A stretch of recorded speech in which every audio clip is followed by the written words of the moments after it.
Olá, caríssimos. Vamos lá? Começar a pôr as mãos no mundo das equações diferenciais parciais. Aqui nós vamos fazer um estudo mais com alguns detalhes, porque tem várias coisas para a gente aprender sobre equações diferenciais parciais para poder utilizar de forma coerente e consistente nos vários modelos matemáticos em que isso aparece. Elas aparecem, essas equações, em muitos modelos. Bom, por que a equação diferencial parcial? Porque nós vamos falar de funções de várias variáveis. É a mesma ideia de equação diferencial ordinária. Equação diferencial ordinária é uma equação que envolve as derivadas de uma função e eu quero resgatar a função. Aqui é a mesma coisa, só que com derivadas parciais.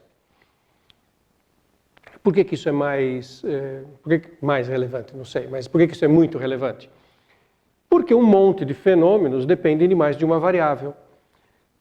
Fenômenos que a gente trata com EDO são fenômenos que a gente consegue abordar com uma variável.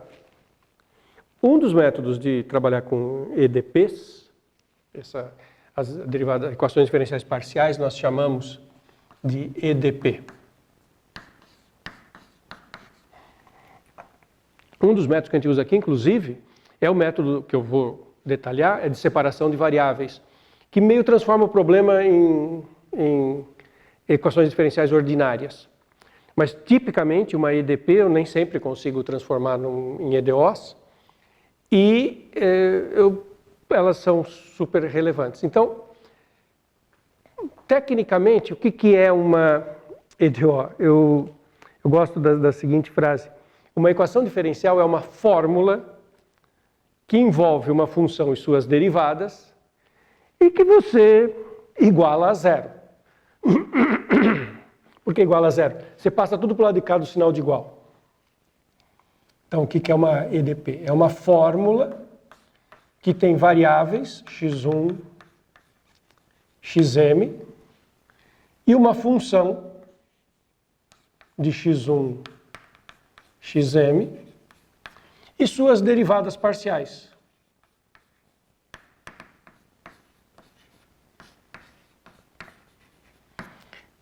De qualquer ordem.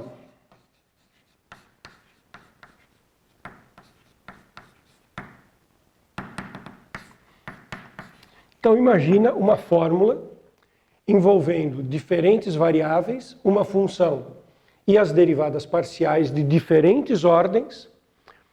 Tudo isso misturado numa fórmula, você passa tudo para o lado de cá do sinal de igual, igual a zero. Isso é uma EDP, uma equação de derivadas parciais. Então, eu vou dar alguns exemplos para vocês. O que é uma EDP linear? Uma EDP é linear quando todas as expressões que envolvem as derivadas são lineares. Quando a gente tem linearidade na função, nas derivadas. Uma linear de ordem 1 é uma coisa assim.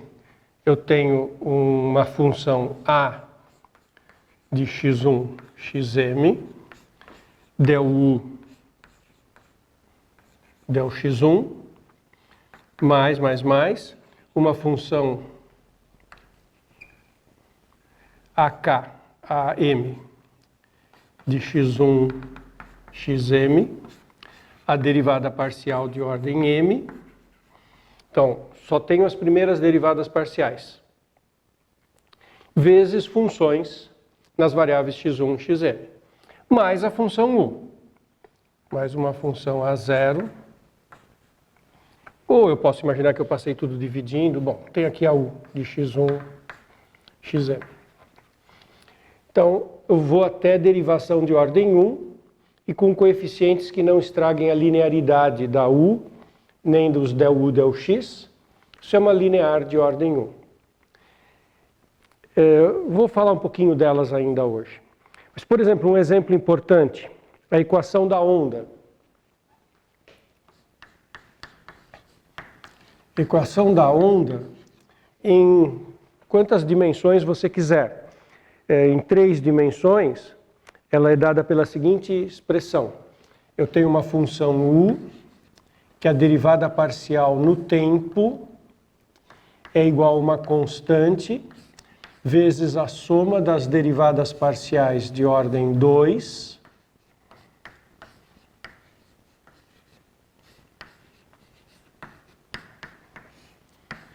espaciais. Essa chama a equação da onda. Essa soma das derivadas de ordem 2, a gente muitas vezes chama de Laplaciano. E a minha função u é de 4 variáveis, das 3 variáveis espaciais e da variável tempo. E essa é a equação da onda. Se eu estiver fazendo a onda numa corda, é só uma variável x, porque a corda é unidimensional. Se eu estiver fazendo a equação da onda numa placa, tenho 2 variáveis. E se eu estiver fazendo a equação da onda no espaço, 3 variáveis.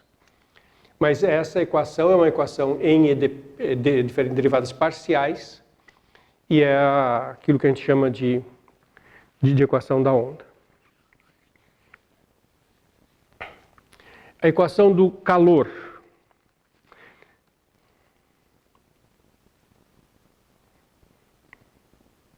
Desculpe.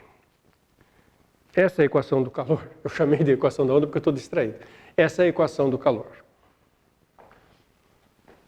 Essa não é a equação da propagação da onda. Essa é a equação da propagação do calor numa placa. A equação da onda, a derivada segunda do U em relação a T.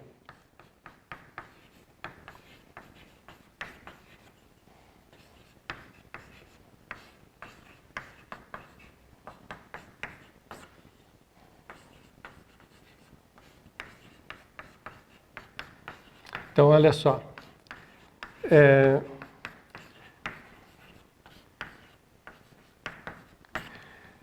Eu tenho uma função nos 2 casos, eu tenho função de 4 variáveis e eu vou olhar a derivada primeira ou segunda no tempo e relacionar com as derivadas segundas espaciais. Então, isso são equações diferenciais ordinárias de ordem 2, com uma função que tem 4 variáveis no máximo, né, até se eu estou trabalhando no espaço, e que poderia ter menos se eu estivesse trabalhando no plano ou numa reta, e que modelam fenômenos diferentes. Então, tem muitos fenômenos em que a equação diferencial depende de várias variáveis. E só de depender de uma dimensão e tempo já transforma o problema num problema de derivadas parciais. Tá? Muitas vezes uma EDP tem uma quantidade assim enorme de soluções e a gente, para ter solução única, para ter teorema de existência e unicidade, a gente tem que colocar um monte de condições que a gente chama de condições de contorno. Então, por exemplo, a equação essa equação aqui, vou dar um exemplo em uma dimensão.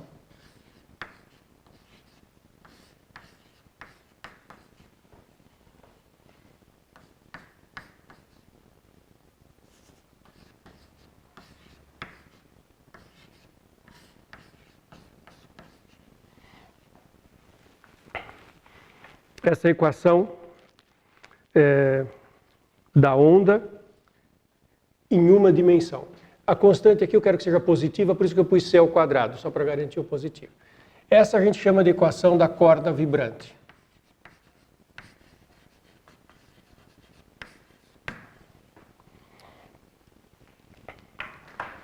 O T e o X variam onde?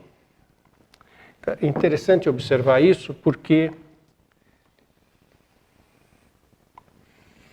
quando a gente está usando em problemas reais, olha só, x é o tamanho da corda. Então, x varia entre um 0 e um L num certo eixo x, que é o tamanho da corda, corda vibrante. O t vai ser um tempo que varia positivo. A priori, eu tenho uma equação que não tem uma única solução. Eu dou condições de contorno para garantir unicidade. Isso que eu estou falando agora, então, são as condições de contorno. Quando a gente fala em EDO, a gente fala em condições iniciais. Porque você tem lá uma equação ordinária, você dá uma condição, você dá o valor, né? Você obtém uma família de funções, por exemplo, pensa nas lineares, que é um espaço vetorial que tem lá os coeficientes a vezes cosseno mais b vezes seno. Se eu te dou o valor da função em um ou dois pontos, você determina o a e o b e acha a solução única. Aqui é bem mais sofisticado. Tipicamente, quando a gente vai estudar corda vibrante, o que são as condições de contorno? Primeiro, eu te dou a posição no instante zero. Problema de corda vibrante. Eu vou fazer uma corda que está esticada vibrar. Aí eu estico essa corda e dou um posicionamento da corda no instante inicial. Daí eu solto a corda e ela fica vibrando. Então eu digo no instante zero qual é a posição da corda em função da coordenada. Imagina, né, uma corda esticada, que eu posso pôr para a corda para baixo, para cima, mais para baixo, menos. Eu posso fazer uma onda dupla, né, com os dedos eu dou uma posição, faço isso na corda, estico um pedaço para cima, um pedaço para baixo, e aí eu solto, e ela começa a vibrar.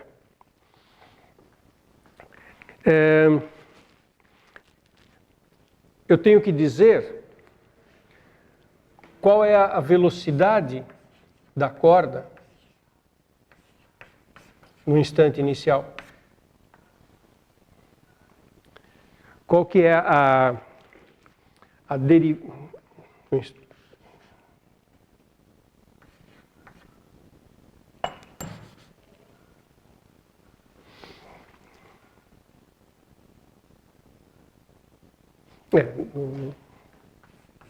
Isso, no instante inicial.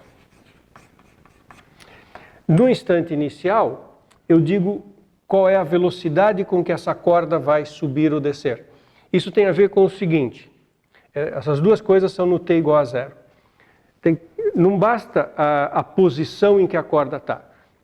O u de x0 é a posição que a corda está. Mas essa corda, ela pode, duas cordas diferentes nessa mesma posição podem estar tensionadas de forma diferente. Se a corda tinha menos liberdade para ser esticada, ela pode estar com maior pressão ou menos pressão. Isso vai determinar com que velocidade no tempo que os pontos começam a se mover nessa corda. E no problema da corda vibrante, a gente costuma dizer também que a gente quer que as extremidades 0T e LT sejam sempre igual a zero, ou seja, que a corda está presa nessas extremidades. Se a gente coloca tudo isso e mais a equação, aí o problema tem solução única. Mas o problema só tem solução única se ele tiver uma série de condições adicionais. Isso que a gente chama de um problema bem posto. Essa linguagem é uma linguagem típica da parte de equações a derivadas parciais. A gente não usa esse linguajar quando está falando de equações diferenciais ordinárias. Na verdade, um problema bem posto tem três condições.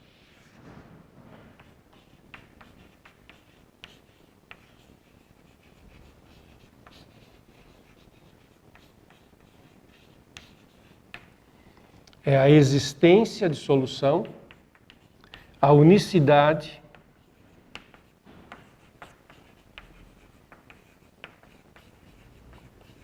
e a estabilidade.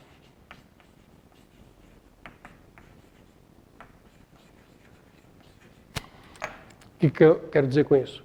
Você dá a equação, você dá condições de contorno que garantam que o problema tem uma solução, que só tem uma, então a existência e unicidade, e que o problema tenha estabilidade. Ele tem estabilidade se pequenas perturbações nas condições iniciais gerarem pequenas perturbações na solução. Se duas soluções diferentes começam próximas, elas permanecem próximas. Quando tem tudo isso que a gente diz que um problema, que uma EDP, é uma EDP bem posta. Bom, vou fazer um ou dois exemplos bem iniciais para a gente discutir como que funciona essa teoria, mesmo em casos simples. Eu vou resolver a equação do calor e vou resolver alguns exemplos bem simples para vocês me acompanharem. Então, eu vou começar com a equação do calor, desculpe. A equação do calor eu vou fazer lá na frente. Com a equação do transporte. Numa das primeiras aulas, eu falei para vocês do modelo do transporte. Terminava, o modelo do transporte. Terminava com a seguinte EDP.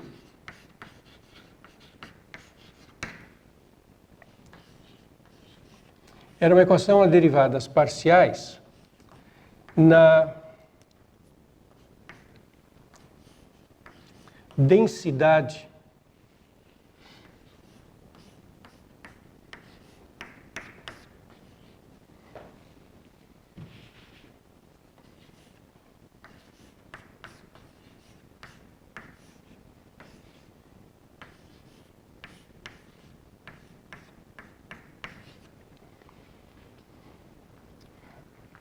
Então, aqui está faltando uma derivada. Qual que era o contexto mesmo do modelo do transporte? Eu imaginava uma estrada linear entre zero e qualquer coisa. O x, então, era uma variável espacial. Tinha a variável tempo. E eu tinha os ingredientes φ de xt, que eu chamava de fluxo, que era medido em carros por tempo. Eu tinha a densidade, que era carro por quilômetro. Tinha o número de carros em cada trecho. E eu estava imaginando, isso era uma suposição, que a velocidade era função da densidade, que existia uma relação entre a velocidade dos carros e a densidade. A gente supôs uma série de coisas, inclusive que a velocidade só dependia da posição e do tempo, que levava à situação que era um bom modelo para congestionamento, porque daí não tinha ultrapassagens. E essa é uma equação diferencial de ordem 1 para densidade no modelo do transporte, onde F faz a relação entre velocidade e densidade. Então, é uma diferencial, é de ordem 1, porque só tem a primeira derivada parcial, duas variáveis, a posição na estrada e o tempo, e é a equação do transporte. Se eu te dou como que é a F, a relação entre a velocidade e a densidade, a gente consegue resolver a equação usando uma coisa que chama método das características, das curvas características. Então, eu vou fazer concretamente o exemplo do modelo do transporte e, numa próxima aula, eu vou discutir com mais detalhes a equação característica. Não creio que dê tempo hoje. Mas se der tempo, discuto ainda hoje. Vamos ver quanto tempo a gente gasta fazendo o transporte aqui. Por exemplo, então agora eu vou fazer uma situação completa, um exemplo.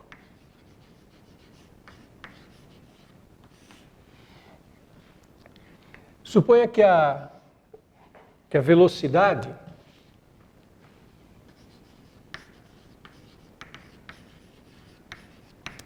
é inversamente proporcional. A velocidade é o inverso da densidade.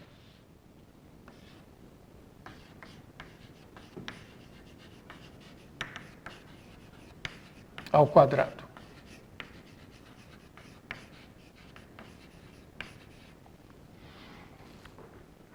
Podia supor que ela fosse o inverso da densidade. Inverso da densidade ao quadrado. Podemos fazer diferentes suposições. Então, eu estou imaginando aqui que a velocidade dos carros, que é o f de ρ, seja 1 sobre ρ ao quadrado. É uma hipótese razoável, não é? A velocidade tem que diminuir quando a densidade aumenta. Podia tentar 1 sobre ρ, podia tentar 1 sobre ρ ao quadrado, podia tentar uma outra fórmula. É razoável imaginar que velocidades fiquem pequenas quando a densidade dos carros fica maior. Isso é uma das possibilidades. Bom, se eu tenho essa expressão, a minha derivada da f em relação à densidade vai ser, isso aqui é ρ elevado a menos 2, vai ser menos 2 ρ elevado a menos 3. Abaixo o expoente e subtrai uma unidade do expoente. Menos 2 sobre ρ a terceira. Quando eu coloco isso ali, fica del ρ del t mais f de ρ, que é 1 sobre ρ ao quadrado, mais ρ, menos 2 sobre ρ a terceira, del ρ del x. Cancela um ρ aqui, fica ρ2, menos 2 mais 1, a minha equação vira del ρ del t menos 1 sobre ρ ao quadrado, del ρ del x igual a 0.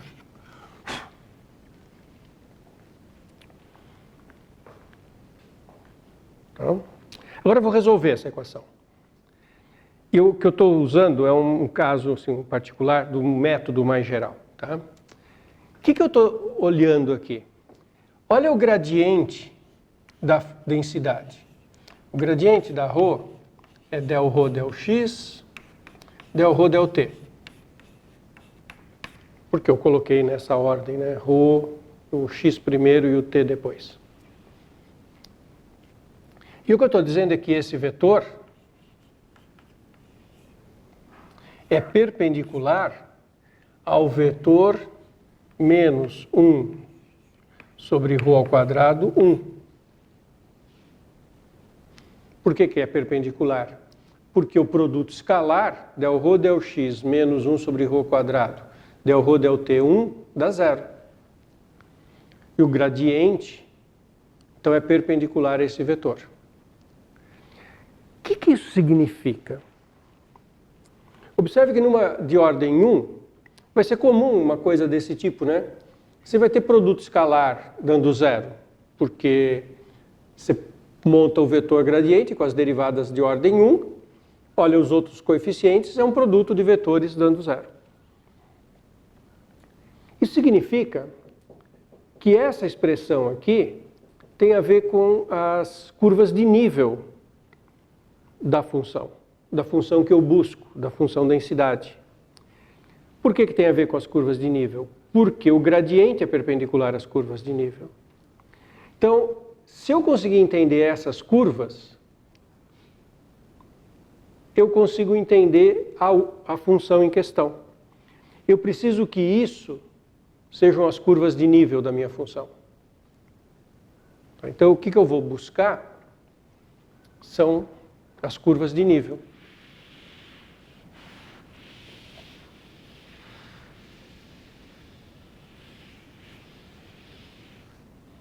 O que nós queremos, eu quero que menos 1 sobre ρ2, 1, seja tangentes às curvas de nível.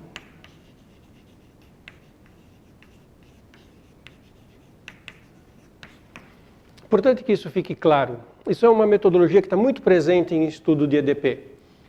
O gradiente tem que ser perpendicular a isso, então isso tem que ser tangente à curva de nível.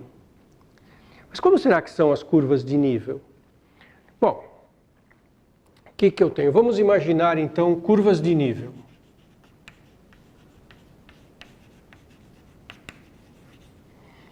Uma curva de nível gama de S, que vai ser um x de S e um t de S. Não usei o parâmetro t aqui, porque eu já estou usando o parâmetro t na equação do transporte. Então, estou usando o parâmetro S.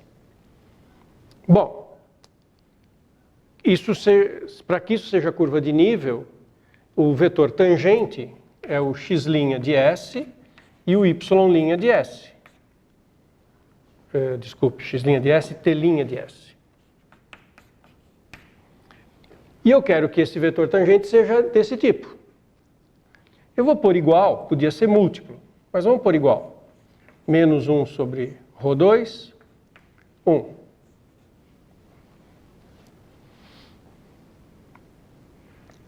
E mais, eu sei que a densidade em cima dessa curva tem que ser constante.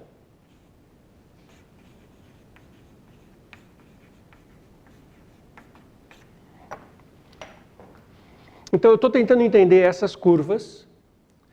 O que me induziu a pensar nessas curvas foi o fato daquele produto escalar ser zero e aquele vetor era o gradiente é perpendicular à curva de nível. Eu quero entender essas curvas, que elas vão ser as curvas de nível da minha função. Está tudo escrito aqui, olha. O vetor derivada obtido pelas derivadas, né? O vetor tangente obtido pelas derivadas tem que ser aquele vetor que é perpendicular ao gradiente, curva de nível é perpendicular ao gradiente, e a gama, a densidade ρ, é constante porque nós estamos falando de curvas de nível. Definição de curvas de nível, a função é constante em cima daquela curva. Ok? Então veja, se eu juntar tudo isso,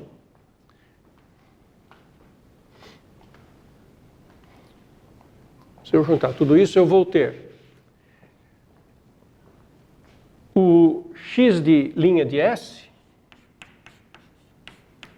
ele vai ser menos 1 sobre aquela constante ao quadrado, porque a ρ é constante sobre essas curvas. Então, o x de S tem que ser menos S sobre C quadrado, mais uma constante K1, porque se isso é a derivada, quando eu primitivo tem uma constante. O T' de S ser igual a 1, significa que o T de S é igual a S mais uma constante K2.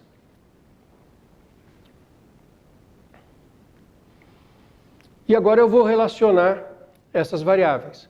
Observa que a constante C2 tem que ser igual. Vou somar aqui.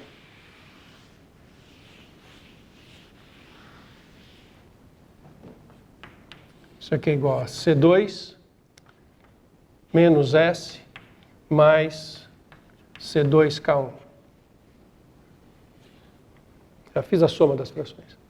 Então, observa que o C2, C quadrado, é igual a menos S mais C2K1 sobre X.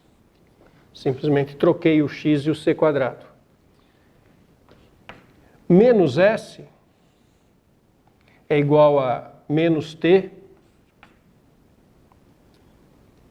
multiplica por menos 1, fica menos S, fica menos T, menos K2, passa o K2 para lá, mais K2 sobre X.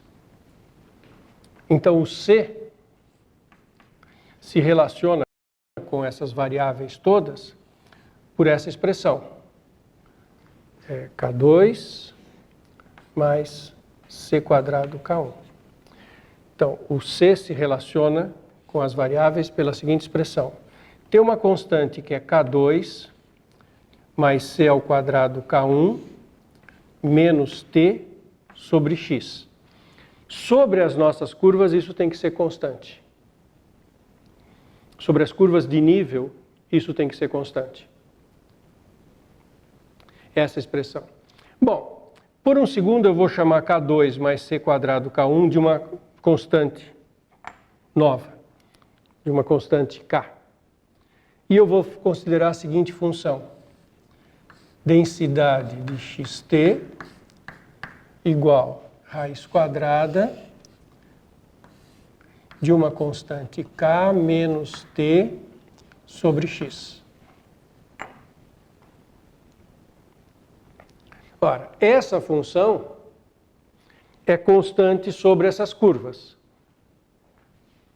Se você aplicar isso para x de t igual a exatamente t de s isso e x de s isso, se você aqui no lugar do x e do t colocar exatamente aquilo, você vai ter que isso aqui fica constante, né? Substituindo cada um deles, o t e o x, porque foi assim que eu montei a fórmula, tá?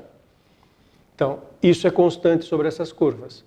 Isso é solução da equação diferencial que apareceu aqui. É solução dessa equação diferencial. Isso é fácil de ver, é só derivar e substituir, não é tão relevante assim. Mas, se quiser que a gente faça a continha, olha só. Quando você faz del ρ, del t, é 1 sobre 2 raiz quadrada, né, derivada da raiz quadrada, e a derivada em t é menos 1 sobre x, né? Derivada disso aqui em t. Kx é constante, menos t sobre x, derivada em t é menos 1 sobre x. A derivada em x é 1 sobre 2 raiz quadrada, e a derivada daquilo em x é, menos t, 1 sobre x, a derivada de 1 sobre x é menos 1 sobre x quadrado, então fica t sobre x quadrado. Tem dois menos, tem o menos do t e tem o menos da derivada de 1 sobre x, que é menos 1 sobre x quadrado. E quando a gente joga tudo isso nessa fórmula, então essa é a fórmula da solução, é fácil verificar que ela é solução da equação, é só derivar e substituir. Você calcula del ρ, del x, del ρ, del t, joga na fórmula e vê que dá certo. Eu vou fazer um comentário geral sobre o método que a gente usou aqui. Imagina que eu tivesse na seguinte situação, um pouquinho mais simples.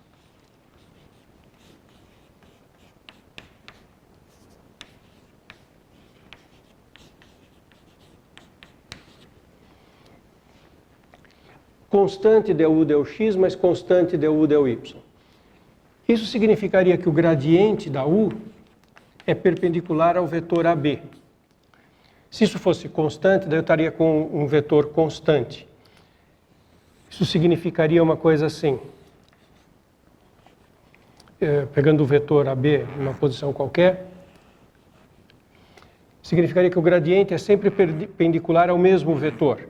Significaria que as curvas, que essas retas, são as curvas de nível da minha função.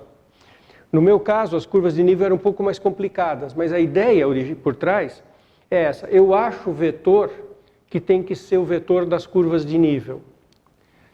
Aí eu tento escrever as curvas de nível.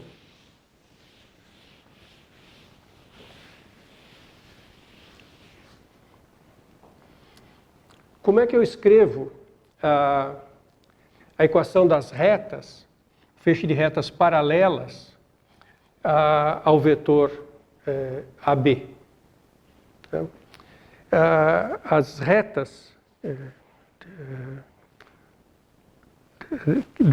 que são dadas por esse vetor têm a seguinte equação: menos BA, menos BX, mais AY igual a constante. Essas são as retas determinadas por aqueles vetores. Já todas as retas paralelas ao vetor AB. Isso é um probleminha de geometria analítica, né? O coeficiente angular dessa reta aqui, se isolando o y, o coeficiente angular é B sobre A, se o vetor é AB, componente B, componente A. Então, são as retas que são dadas, são as retas paralelas ao vetor AB. Então, esse é o conjunto de retas paralelas ao vetor AB no plano. Variando C, vai variando a reta. São todas paralelas e variando C, vai variando a reta. E eu quero que essas retas sejam o gradiente, sejam as curvas de nível da minha função. Elas são as chamadas equações características da função. E olha só a generalidade disso. Qualquer função do seguinte tipo, uma função h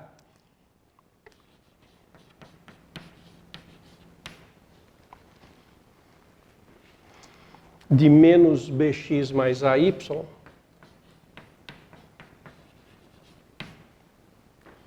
é solução da equação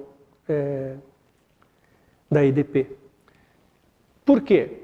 Porque se eu escrevo uma função calculada aqui, na verdade eu fiz uma composta, né? Uma função de duas variáveis, mas que está expressa por uma composta. Quando isso é constante, ela é constante. Então, essa função está constante em cima dessas retas. Ela é solução da EDP porque ela está constante em cima de quem tem que ser. E olha que curioso, se você fizer del U, del X, você vai ter del H,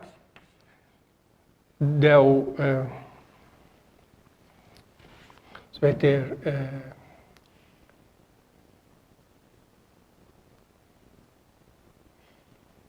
menos B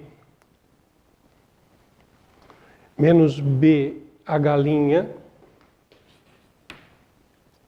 de menos bx mais ay. Quer dizer, você vai ter a derivada da H e a derivada parcial disso em relação a x.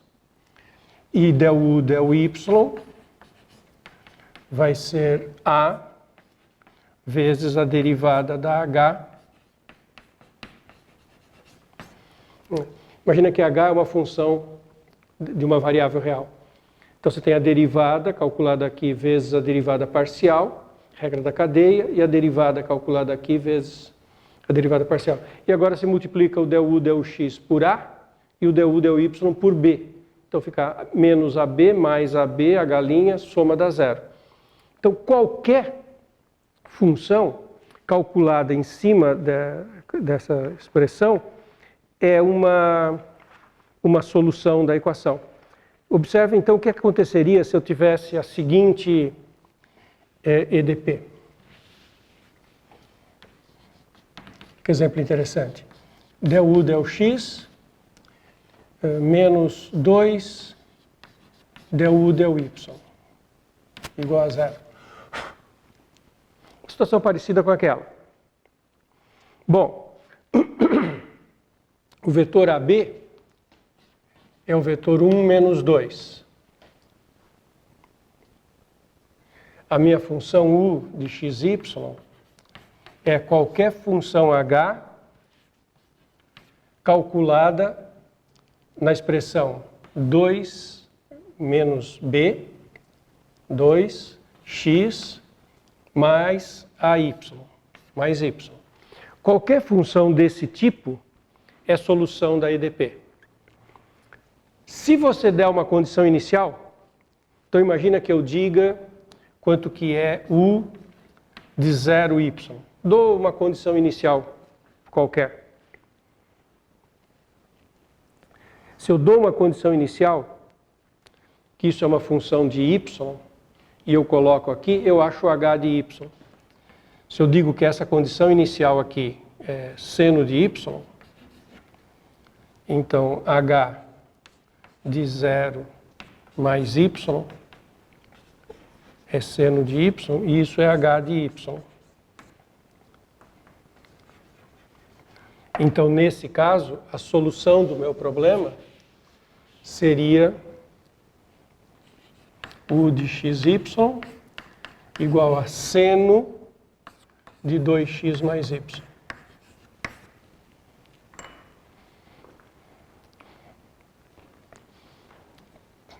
Isso dá algumas informações. O espaço das soluções dessa EDP só desse jeito é imenso, porque para qualquer função h você tem uma solução. Então a dimensão desse espaço explode. E se eu dou uma condição inicial, aí eu acho uma solução específica. Foi isso que nós fizemos com a equação do transporte, só que ao invés de dar na forma de uma solução, uma condição de contorno no zero, eu dei na relação entre a velocidade e a densidade. Bom, isso foi uma primeira apresentação de equações a derivadas parciais. Nós vamos falar um pouquinho mais nas próximas aulas. Ok?